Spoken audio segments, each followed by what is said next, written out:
बहुत समय पहले की बात है। एक छोटे से गांव में 3 बहनें रहती थीं। ये बहनें सुंदर, विदुषी और अत्यंत चालाक थीं, परंतु उनके स्वभाव में घमंड और अभिमान कूट कूट कर भरा हुआ था। गांव के लोग उन्हें उनकी सुंदरता और बुद्धिमानी के लिए जानते थे, लेकिन उनके आंतरिक स्वभाव से लोग अक्सर परेशान रहते थे। वे बहनें हर किसी का मजाक उड़ाने और दूसरों की भावनाओं को ठेस पहुंचाने में माहिर थीं। देवी तुलसी की पूजा। उस गांव में हर घर के आंगन में तुलसी का पौधा लगाया जाता था और उसकी रोज पूजा की जाती थी। गांव के लोग तुलसी के पौधे को देवी लक्ष्मी का अवतार मानते थे और उसकी पूजा करते थे। वह पौधा गांव की समृद्धि, सुख, शांति और आरोग्यता का प्रतीक माना जाता था। लेकिन इन तीनों बहनों के मन में तुलसी के प्रति कोई श्रद्धा नहीं थी। वे उसे सिर्फ एक साधारण पौधा मानती थीं और उसका आदर नहीं करती थीं। बहनों का अभिमान। एक दिन की बात है जब गांव में एक बड़ा उत्सव मनाया जा रहा था। उस उत्सव में गांव के सभी लोग देवी तुलसी की पूजा कर रहे थे। तीनों बहनों ने यह देखकर हंसी मजाक करना शुरू कर दिया।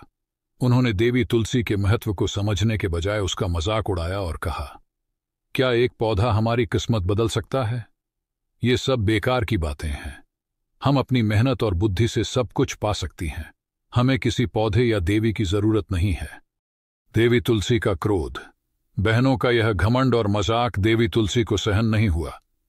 तुलसी एक दिव्य पौधा था जिसमें देवी का वास था। देवी तुलसी ने तीनों बहनों को अपने अपमान के कारण श्राप दे दिया। देवी ने कहा, तुम्हारे इस घमंड और अपमान का परिणाम यह होगा कि तुम तीनों सुअर बन जाओगी और तब तक सुअर रहोगी जब तक तुम्हारे मन में विनम्रता, श्रद्धा और दूसरों के प्रति आदर का भाव नहीं आएगा। श्राप का परिणाम। देवी तुलसी के श्राप के तुरंत बाद तीनों बहनों के शरीर में बदलाव आना शुरू हो गया। उनकी सुंदरता और सौंदर्य खत्म हो गया और वे तीनों सुअर में परिवर्तित हो गईं। गांव के लोग ये देखकर हैरान रह गए। वे जो तीनों बहनें कभी गांव की शोभा थीं, अब वे श्रापित होकर सुअर बन गई थीं। पश्चाताप का समय। सुअर बनने के बाद तीनों बहनें पश्चाताप करने लगीं।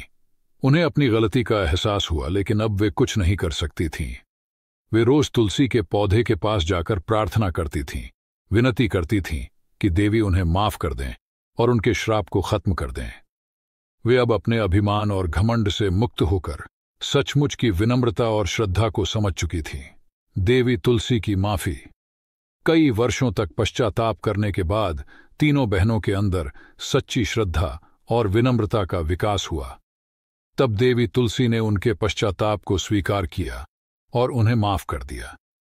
देवी ने उनका श्राप समाप्त किया और वे फिर से मनुष्य बन गईं।